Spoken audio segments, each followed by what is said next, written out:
नमस्कार, शीतल्स किचनमध्ये तुमचे स्वागत आहे। आज आपण घरच्या घरी चविष्ट अशी हॉटेलसारखी दाल फ्राय कशी बनवायची हे बघणार आहोत। तर सुरू करूया आपली आजची रेसिपी।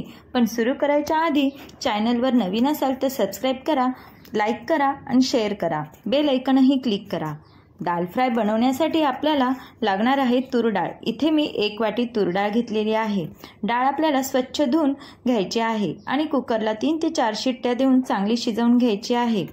फोडणीसाठी आपल्याला 1 कांदा, टोमॅटो, लसूण, आलं, कढीपत्ता, कोथिंबीर, हिरवी मिरची लागणार आहे। कढईमध्ये 2 चमचे तेल, 1 चमचा तूप घालायचे आहे।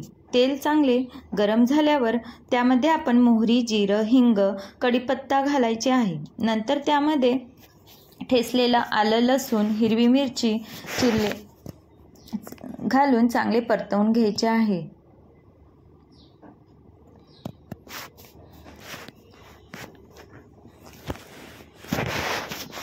थोडीशी कोथिंबीरही घालायची आहे।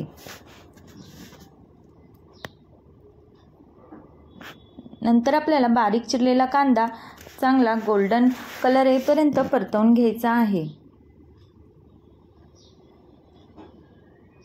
त्यामध्ये टोमॅटो घालायचा आहे।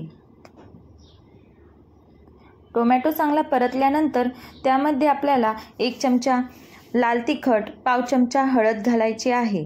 चांगलं मिक्स करून घेतल्यानंतर शिजलेली तुरीची डाळ त्यामध्ये घालायची आहे।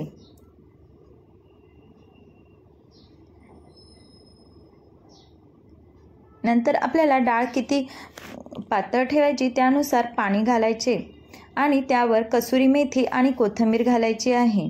अशा प्रकारे आपली कमी साहित्यात आपली चविष्ट अशी दाल फ्राय तयार होते।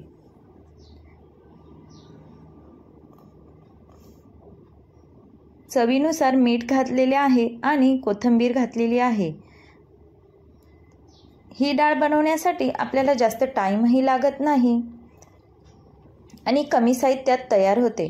चला तर मग तुम्हीही बनवून बघा अशी चविष्ट अशी दाल फ्राय। रेसिपी बघितल्याबद्दल धन्यवाद। चॅनलवर नवीन असाल तर सबस्क्राइब करा, लाईक करा आणि शेअर करा, बेल आयकॉनही क्लिक करा। चला तर मग परत भेटू आपण नवीन रेसिपी सोबत। धन्यवाद।